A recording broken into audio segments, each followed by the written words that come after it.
Hello students, welcome again to the new topic of managerial authority of the company. This is the video of managerial authority of the company part 10. Let's start. હવે આપણે આ વિડીયોમાં manager એ topic ઉપર discussion કરવાના છીએ. એના બધા points આપણે આ વિડીયોમાં કવર કરવાના છીએ. તો સૌથી પહેલા ઇન્ટ્રોડક્શન કે વોટ ઇઝ મેનેજર.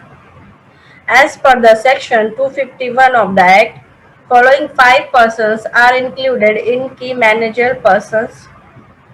Section 251 ના એક્ટ પ્રમાણે મીન્સ 2013 જે કંપનીઝ એક્ટ છે એના સેક્શન 251 માં શું કીધેલું છે કે જે 5 પર્સન છે એ કી મેનેજર પર્સનમાં ઇન્ક્લુડ છે, એમાં એની અંદર આવે છે. તો કયા કયા 5 પર્સન્સ છે, કયા કયા એને આપણે એમ્પ્લોય પણ કહી શકીએ છીએ કંપનીના. તો એ કયા કયા હોવા જોઈએ? તો the chief executive officer or managing director or manager. Managing directors ઉપર આપણે લાસ્ટ વિડીયોમાં ડિસ્કશન કર્યું છે. તો the company secretary, third one is the whole time directors, fourth one is the chief financial officer, and the last one such other officers as may be prescribed. હવે તમારે કંઈક જરૂર પડે તો તમે બીજા પણ ઓફિસર્સને એપોઇન્ટ કરી શકો છો, પણ એ તમારે પ્રોવિઝન્સના એક્ટ પ્રમાણે એના જે પણ રૂલ્સ રેગ્યુલેશન હોય એના પ્રમાણે તમે એને એપોઇન્ટ કરી શકો છો. Manager is one of the key manager person as mentioned by the act. એ પણ એક એમ્પ્લોય હોય છે કંપનીનો. હવે એક્ટમાં એવું મેન્શન કરેલું છે.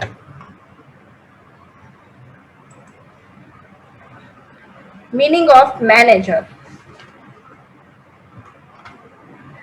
As per section 253, manager means an individual who, subject to the superintendence, control and directions of the board of directors, has the management of the whole or substantially the whole of the affairs of the company and include a director or any other person occupying the position of a manager by whatever name called, whether under a contract of service or not.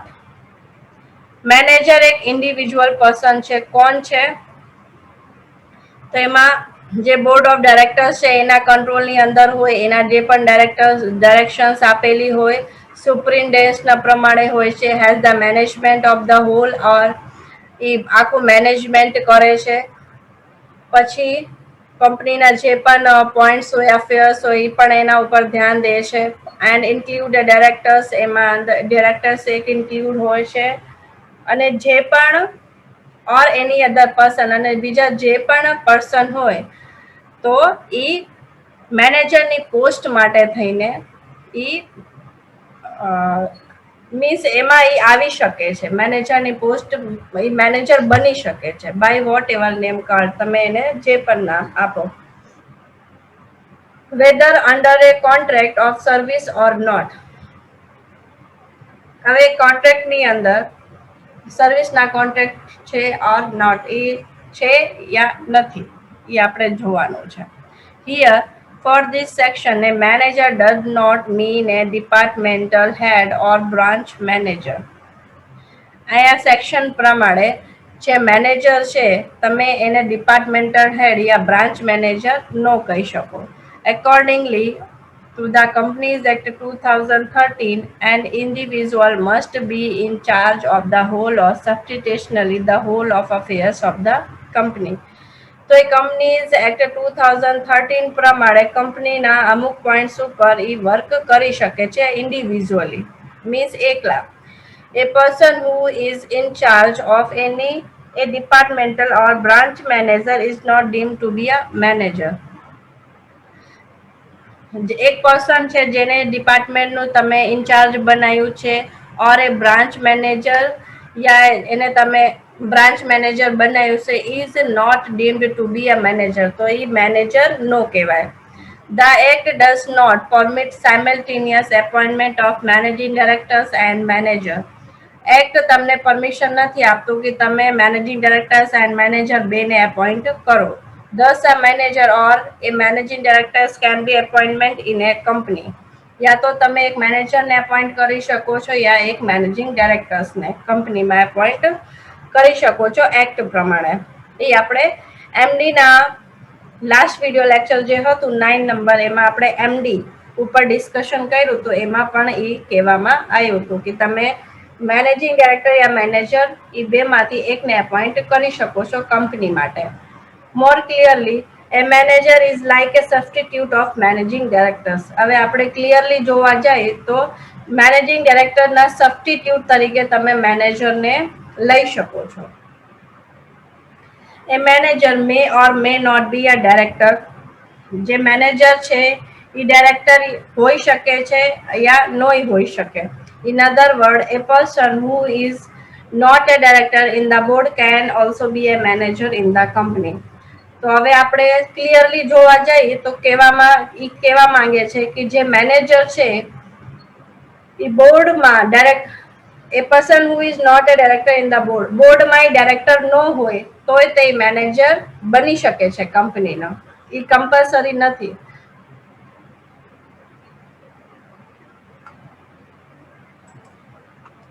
Difference between managing directors and manager. હવે managing directors and મેનેજરની વચ્ચે કયા કયા points ઉપર differences છે. Section 254 defines managing directors while Section 253 defines manager. હવે section 254 માં managing directors ની ડેફિનેશન મતલબ બધું ડિફાઇન કરેલા છે અને સેક્શન 253 ની અંદર મેનેજર્સ ના બધા પોઈન્ટ્સ ડિફાઇન કરેલા છે. Definition of manager and managing directors as well as other relevant sections of the act may distinguish a manager from managing directors. હવે તમે એની ડેફિનેશન ઉપર જશો મેનેજર અને મેનેજિંગ ડાયરેક્ટર્સની તેમાં તમને ડિફરન્સ ખબર પડશે. ફોલોઈંગ ફોર ડિસિઝન મે બી નોટેડ. આમાં અમુક જે 4 પોઈન્ટ છે એના ડિફરન્સીસ ના એમડી એન્ડ મેનેજરના એ નીચે લખેલા છે. બરાબર. તો કયા કયા પોઈન્ટ છે. A managing directors is entrusted with substitutional powers of the manager. જે મેનેજિંગ ડાયરેક્ટર છે એની પાસે મેનેજમેન્ટના જે પણ બધા પાવર્સ હોય છે જે એને આપેલા હોય છે. While a manager is responsible for the management of the whole or substitutionally the whole time of the affairs of the company. અને એ મેનેજર શું હોય છે રિસ્પોન્સિબલ હોય છે જે કંપનીનો મેનેજમેન્ટ હોય એમાં જે પણ વર્ક થતા હોય એની માટે થઈને એ રિસ્પોન્સિબલ હોય છે. Second one, a company may have more than one managing directors. કંપનીમાં એક કરતા વધારે મેનેજિંગ ડાયરેક્ટર્સ હોઈ શકે છે but it can not have more than one manager. પણ તમે એક કરતા વધારે મેનેજર એક ડિપાર્ટમેન્ટમાં ન લઈ શકો. Third one, a managing director must be directors of the company's board whereas a manager may or may not be a director. Managing director જે છે એ જે બોર્ડ ઓફ કંપની છે કંપનીના બોર્ડનું એ કમ્પલસરી ડાયરેક્ટર હોવું જોઈએ પણ મેનેજર કંપની બોર્ડનો ડાયરેક્ટર હોય કે ન હોય તોય તમે એને મેનેજર બનાવી શકો છો. Fourth one, a managing director automatically ceases to be a managing director when he ceases to be director. જે મેનેજિંગ ડાયરેક્ટર છે જે મેનેજિંગ ડાયરેક્ટર છે એ મેનેજિંગ ડાયરેક્ટર બની શકે છે when he ceases to be a director. અને એ director જ્યારે હોય ત્યારે એ એના પછી મેનેજિંગ ડાયરેક્ટર પણ બની શકે છે automatically. Automatically means managing director છે અને એ ડાયરેક્ટર તો બોર્ડ ઓફ કંપનીના જે બોર્ડ છે એનું ડાયરેક્ટર તો કમ્પલસરી જે મેનેજિંગ ડાયરેક્ટર છે એ બોર્ડના ડાયરેક્ટર તો છે જ. તો મીન્સ ઓટોમેટિકલી ડાયરેક્ટરમાં ગણાઈ જાય છે. He can be managing director. A managing director બની શકે છે as long as he occupies position as a director. અને એની એક પોઝિશન ડાયરેક્ટરની તો છે જ તે કંપનીમાં. A managing director continue as a manager. જે મેનેજિંગ ડાયરેક્ટર છે એ મેનેજર પણ બની શકે છે even though he ceases to be a director. અને એ ડાયરેક્ટર પણ રહી શકે છે. બરાબર.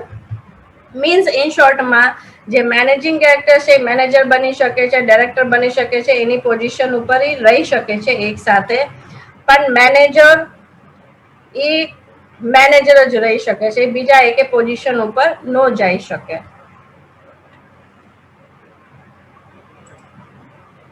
Important provisions of the Act.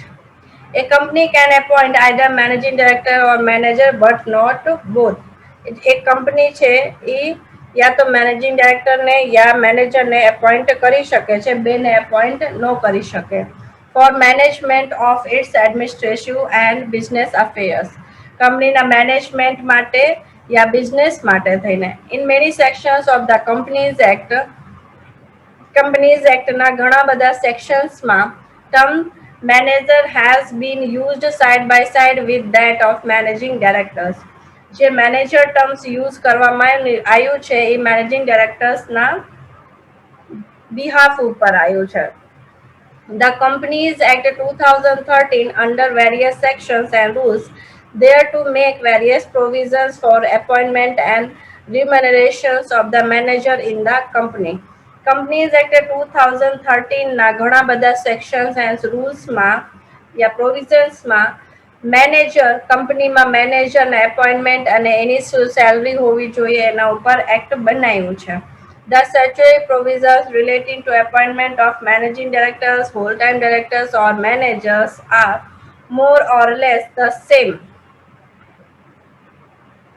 Following provisions are equally applicable to the manager in a company. હવે ઘણા બધા પ્રોવિઝન્સ છે, મેનેજિંગ ડાયરેક્ટર્સ છે, હોલ ટાઈમ ડાયરેક્ટર્સ છે, મેનેજર છે,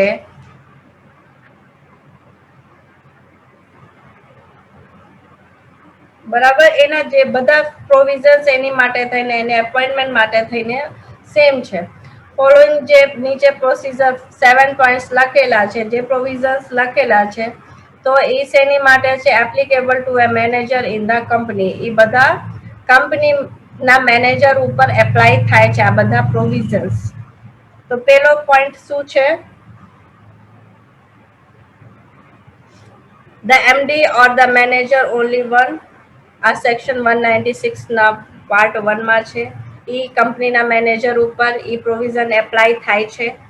second one, tenure of the appointment કેવી રીતે કરવાનું એનું મેનેજરનું ઈ આમાં લખેલું છે સેક્શન 192 ના પાર્ટ 2 માં. ડિસ્ક્વોલિફિકેશન ઓફ એમડી, જે એમડીની ડિસ્ક્વોલિફિકેશન છે એ મેનેજર ઉપર એપ્લાય થાય છે, ઇક્વલી એપ્લાય થાય છે. Fourth point, terms and conditions of appointment of manager. મેનેજરની ટર્મ્સ એન્ડ કન્ડિશન્સ શું હોય છે એપોઇન્ટમેન્ટ માટે, એ તમારે સેક્શન 196 ના 4 પાર્ટમાં લખેલું છે. Fifth one, validity of action before approval. Section 196 ના પાર્ટ 5 માં લખેલું છે કે એપ્રુવલ પહેલા શું વેલિડિટી હોવી જોઈએ, શું એક્શન લેવું જોઈએ. Need for approval of the central government, એની શું કન્ડિશન છે કે તમારે સેન્ટ્રલ ગવર્મેન્ટને ક્યારે એપ્રુવલ લેવું પડશે મેનેજર માટે થઈને તે, તો એ એમાં લખેલું છે. 7 point, renovation to MD. Section 197, એમડીની શું સેલરી હોવી જોઈએ એ ઇક્વલી આમાં મેનેજર ઉપર પણ એપ્લાય થાય છે, એ તમારે સેક્શન 197 માં લખેલું છે. Provisions applicable to a managing directors are also applicable to a manager. જે પણ પ્રોવિઝન્સ છે જે મેનેજિંગ ડાયરેક્ટર ઉપર એપ્લાય થાય છે એ બધા મેનેજર ઉપર પણ એપ્લાય થાય છે. For more details on above points refers to the topic managing director discussed in the earlier in this unit. હવે તમારે વધારે આ બધા પોઈન્ટ્સને ડિટેલમાં વાંચવું હોય તો આપણે લાસ્ટ વિડીયો જે હતું તમે એમડી મેનેજિંગ ડાયરેક્ટરનું એમાં બધા પોઈન્ટ્સ તમે ફરીથી રિફર કરી શકો છો, જોઈ શકો છો. એ જ બધા પોઈન્ટ્સ આપણે મેનેજર ઉપર એપ્લાય થાય છે. Whole time directors. In many sections of the companies act, company એક્ટના ઘણા બધા સેક્શન્સમાં term whole-time director has been used side by side with that managing directors. whole-time directors નો જે ટર્મ છે એ મેનેજિંગ ડાયરેક્ટર્સ તરીકે use કરવામાં આવ્યું છે.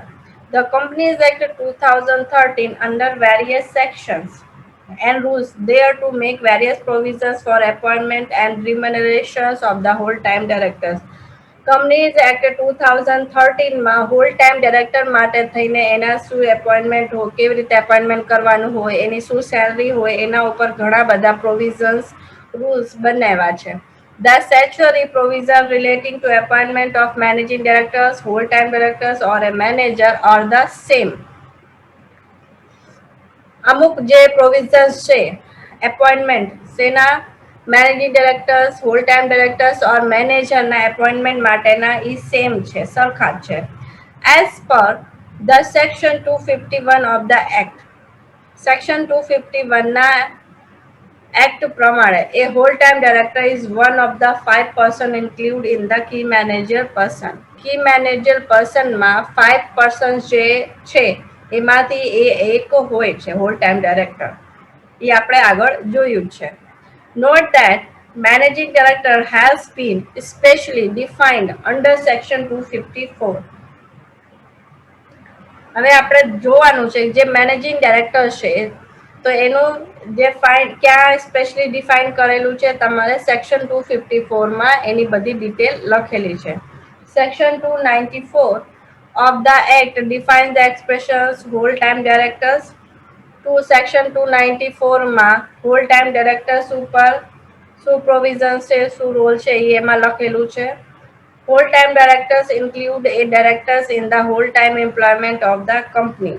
Whole time directors ની અંદર એક ડાયરેક્ટર ઇન્ક્લુડ હોય છે જે કંપની માટે ફૂલ ટાઈમ વર્ક કરે છે. The important provisions is that, એક ઇમ્પોર્ટન્ટ પ્રોવિઝન છે શું છે, a whole time director can be appointment along with managing director or manager. તમારે એક હોલ ટાઈમ ડાયરેક્ટર એપોઇન્ટ કરવાનું હોય છે શેની ભેગા ભેગા મેનેજિંગ ડાયરેક્ટર યા મેનેજરની સાથે. Remaining provisions regarding appointment, reappointment and remuneration of a whole-time directors are more or less same as are applicable to managing directors. તો જે રિમેનિંગ પ્રોવિઝન્સ છે બરાબર શેના હોલ ટાઈમ ડાયરેક્ટર્સ માટે, એના એપોઇન્ટમેન્ટ શું છે, રીએપોઇન્ટમેન્ટ કેવી રીતે કરવાનું, એની સેલરી હોલ ટાઈમ ડાયરેક્ટર્સ માટે, તો જે પ્રોવિઝન્સ મેનેજિંગ ડાયરેક્ટરમાં એપ્લિકેબલ થાય છે, એપ્લાય થાય છે, એમાં થોડુંક ઓછું યા વધારે આપણે કરીએ તો એ બધા આપણે હોલ ટાઈમ ડાયરેક્ટર ઉપર પણ એપ્લાય થાય છે. બરાબર. તો આ વિડીયો લેક્ચર તમારું અહીંયા કમ્પ્લીટ થાય છે. નેક્સ્ટ વિડીયો લેક્ચરમાં આપણે પાર્ટ 3, આ યુનિટમાં પાર્ટ 3 છે ઓર્ગેનાઇઝેશન ચાર્ટ ઓફ કંપની. એ ન્યૂ ટોપિક આપણે સ્ટાર્ટ કરશું. Okay, thank you.